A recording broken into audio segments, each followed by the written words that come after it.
কিরে তুই অন মসজিদের সামনে দাঁড়ায় রইলি? দাঁড়ায় রয়েছি। তুই আমার বন্ধু না কেরে? আমি হিন্দু দিকা তখন মসজিদের সামনে দাঁড়ানো কি নিষেধ নাকি?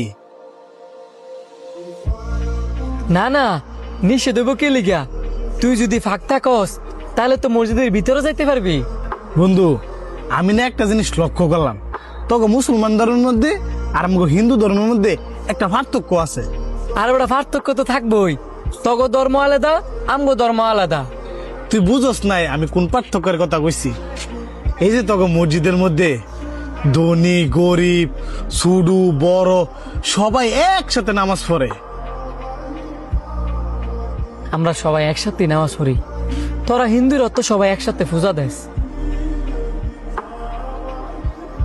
না, আমগো মন্দিরের মধ্যে গেলে বড় লোকরা আগে পূজা দেয় আর গরিবরা পরে।